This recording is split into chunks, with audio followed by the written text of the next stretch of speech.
Welcome to today's episode of Come Let Us Reason Together. You're welcome to the show. Now, this is a Bible study class, and you're welcome to take your pen and your notepads and jot down observations, questions, comments. It's all welcome. And at the end of the telecast, please, I'd like to hear your opinions, your comments, your critique down below. And while you're there, please kindly subscribe to this channel. And if you think you've learned something, please forward, share with your friends and family. So you're welcome. Now, I recently overheard a debate between, well, actually it wasn't a debate. It was said that some Muslim cleric challenged Christians to show where Jesus Christ said he was God. And a man of God whom I respect very, very highly, which is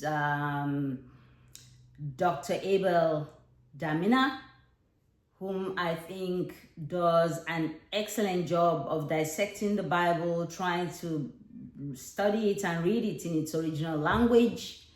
And he's added a lot, I think, to the debate in the Nigerian church. I'll be taking my study today from several books, from Genesis, we'll be roving around to Galatians, to the book of Revelation. Now, I'd like to say that someone actually said to me once that, if you actually want to understand the book of Genesis, you need to start from Revelation.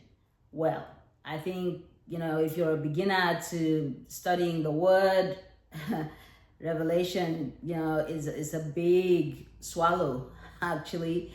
But if you're a bit into the Bible, you might, especially for those of you who say they have read the Bible front to back several times. I haven't. I'm just chopping here and there wherever the Lord leads me as I open the book. But I think, both sides have an argument. Now, what was Dr. Damina's reply to the gentleman from the other faith of Islam who challenged any Christian to show him where Jesus Christ himself said he was God? And as I listened to Dr. Damina, correct me, sir, if I'm wrong, you tried to prove to the man that actually Jesus Christ was God. And you quoted from the Quran copiously. I mean, I've got the Quran, but this is not a Quranic Bible study. This is a Bible study, okay? So, where you were trying to prove the fact that Jesus Christ was the same as God. And I listened to it with all due respect, sir. I disagree that Jesus Christ is the same as God. Now, if we go to the book of Genesis, even just to start with, the book of Genesis says that Genesis 1:1, but from Genesis 1:2, you'll see that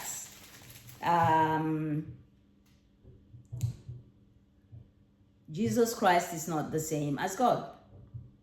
So, of course, everyone knows Genesis 1:1, which says, in the beginning, God created the heavens and the earth. So, meaning there are many heavens, but one earth. It goes on like that. And it says that the Spirit of God was hovering over the waters. So, God and the Spirit, we've already encountered them right there. And God said, let there be lights. And he did all his creation until he came to the point in verse 26 of Genesis 1, where he said, let us. Now, who is this us? let us make mankind in our image, so that they may rule over the fish and the sea and the birds and so on and so forth. Let us make mankind. Who is this us? Us denotes a plural in English. So it means that God was not alone. He was, with some other people, and some believe they were his sons. Some believe they were, some angels. Some believe that some of these us were other spiritual beings. Now, dotted throughout the Bible, you will find verses that corroborate the fact that Jesus Christ is not the same as God. Now, I will go straight off to the book of Revelation. So we're talking about the revelation of Jesus Christ to John, okay? So Jesus was revealed to the Apostle John. And if you remember, John is considered the apostle that Jesus loved, okay? Even though Peter was the head of the church. And talking of Peter, in fact, that verse where he said Jesus was the Christ, the Messiah. And what was Jesus' response to Peter? He said, heaven or earth has not revealed this to you, but my Father who is in heaven. So Christ commenting right there that his Father who is in heaven must have revealed that deep secret, that deep revelation that Yeshua, Jesus, was Christ, the Messiah, Yeshua Mashiach, okay? So right there, Jesus himself confirms that he has a Father in heaven. So if you go back to Genesis, you can understand why God himself, El Elyon, will say, let us, meaning it's not just one person. Now,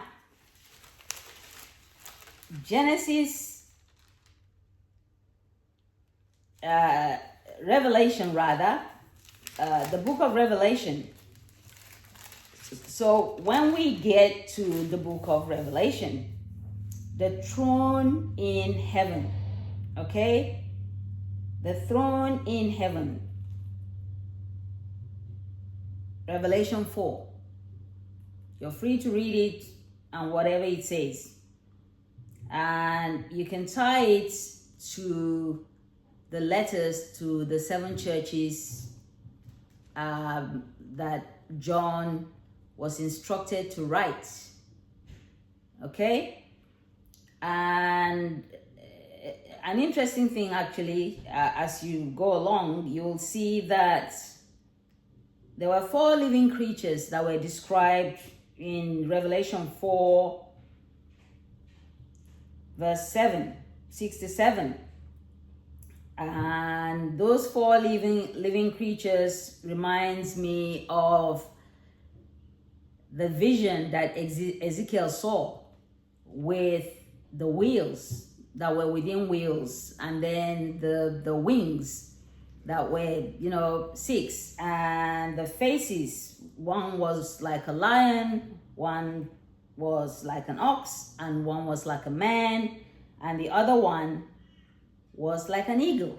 And it says the 4th was like a flying eagle. Each of the 4 living creatures had 6 wings. Now, if you go back to the book of Ezekiel, that's precisely how those cherubims were described.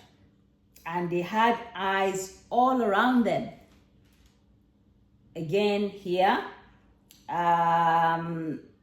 the creatures, the 4 living creatures with 6 wings, and each of them was covered with eyes all around and even under its wings. And day and night they never stopped to say, "Holy, holy, holy." I know this is not a treatise on the book of Ezekiel. We did one already, so you may have to search my playlist. We're trying to establish whether or not Jesus Christ is the same as God. And Dr. Abel Damina actually responded to some Islamic cleric by saying that Jesus Christ was the same as God. One of the really few times that I disagree with Dr. Abel Damina. Now, please move with me to chapter 5 in the book of Revelation. The scroll and the Lamb. Then I saw in the right hand of him who sat on the throne a scroll with writing on both sides and sealed with 7 seals. And I saw a mighty angel. So there you go, there's an angel there, proclaiming in a loud voice, "Who is worthy to break the seals and open the scroll?" Who is worthy? And you remember in the book of Daniel, when again, quite a few people actually had a revelation of Jesus Christ. It wasn't just John. Paul had a revelation as well. And you will see with me that even Jesus Christ was revealed to Abraham in the book of Genesis as the seed to come under a promise.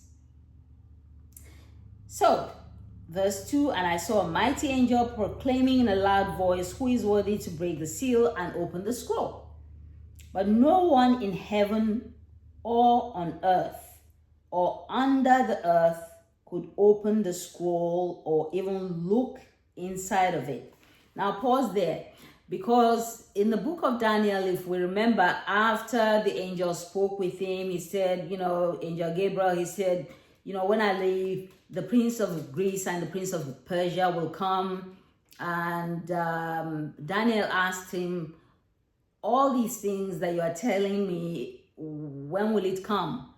He said, "You don't worry about it. It is sealed, not to be opened until the right time.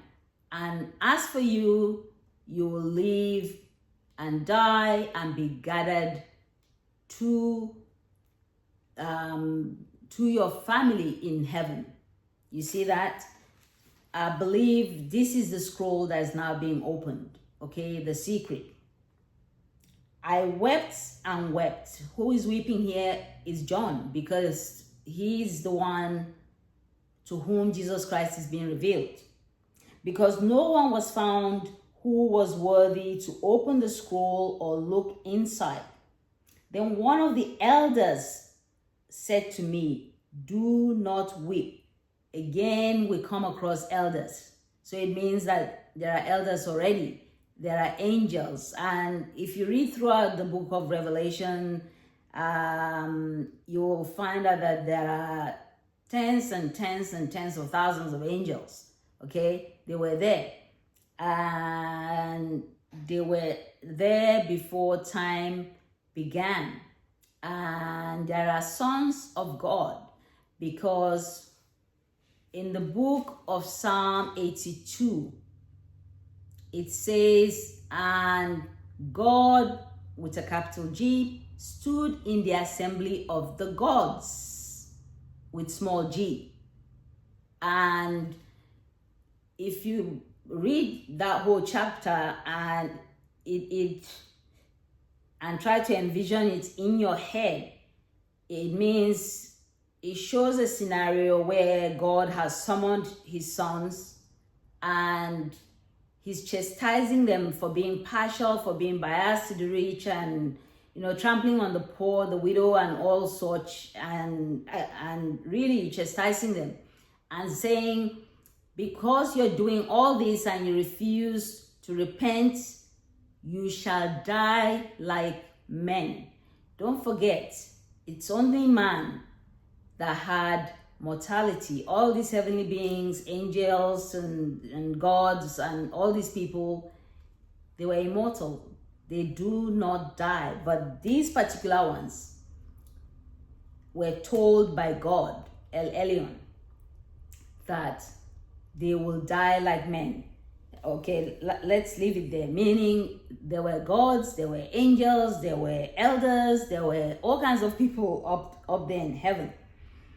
Then one of the elders said to me, do not weep. See, look, behold, the Lion of the tribe of Judah, the root of David, has triumphed. Now, who is the lion? Who is regarded as the Lion of the tribe of Judah? Who came from the root of Jesse, the root of David? It was said in the book of Isaiah, actually prophesied, that a branch will come from the root of David. Okay? See, the Lion of the tribe of Judah, the root of David, has triumphed. He is able to open the scroll and its 7 seals. We know that Jesus Christ is of the lineage of David, who is of the lineage of Judah.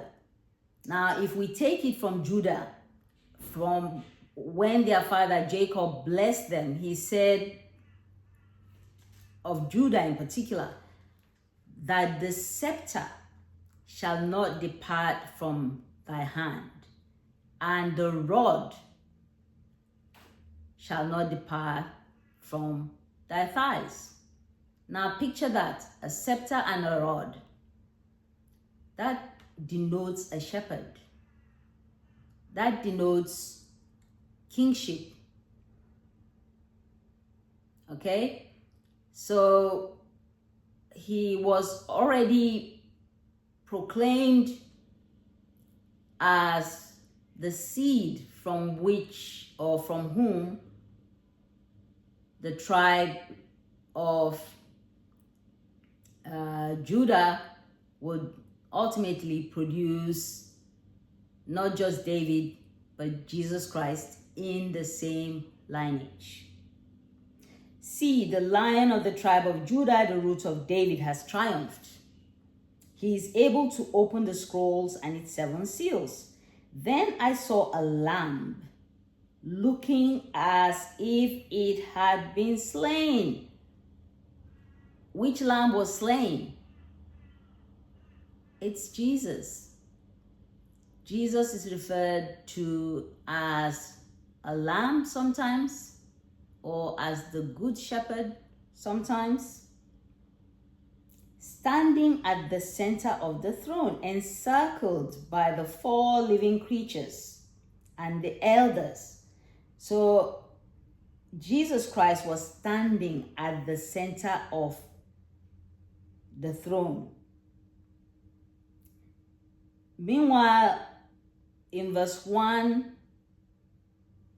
El Elyon, who is God, was sitting on the throne. Jesus was just standing there. Now, if you go back, actually from the beginning, you'll see that the 24 elders, their thrones, they also sat on smaller thrones, surrounding this throne of glory, whose, glory shone like the noonday sun, and such that its holiness could not allow even the cherubim that are guarding it to come near it. They were just standing there. And then the other elders, the 24 elders, were surrounding the throne at a far distance.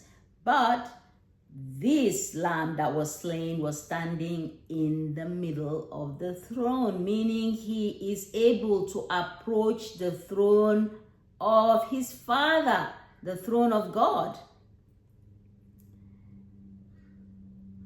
The Lamb had 7 horns and 7 eyes, which are the 7 spirits of God, or the 7 manifestations of the Spirit of God. Now you got to go to Revelation 1 actually to understand these 7 spirits of God, or these 7 manifestations of the Spirit.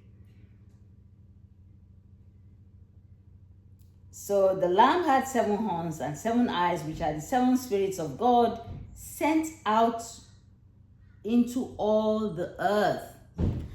The scroll from the right hand of him he went and took. So the Lamb, which is Jesus Christ, went and took the scroll from the right hand of him who sat on the throne. It's talking about 2 people here. The man sitting on the throne, and the man, the God standing in the middle of it, the Lamb that was slain, which is Jesus Christ, who now approached the throne and took the scroll from the right hand of God. He's the one seated in that heavenly central throne. And when he had taken it, the 4 living creatures and the 24 elders fell down before the Lamb. Each one had a harp, and they were holding golden bowls full of incense, which are the prayers of God's people. So God's people, each time you prayed, these people burnt an incense for you and presented your case to God. And they sang a new song saying, "You are worthy to take the scroll, to open its seals, because you were slain." Who was slain? It's Jesus Christ. "And with your blood you purchased for God," meaning with his blood he purchased for his Father persons from every tribe and language and people of the nation. So not just the Jews and their circumcision, but the Gentiles, the pagans, the uncircumcised, the unreconciled. The death of Jesus purchased all of us with his blood for God. "You have made them to be a kingdom and priests to serve our God." Why didn't he say to serve you if Christ was God? But to serve our God.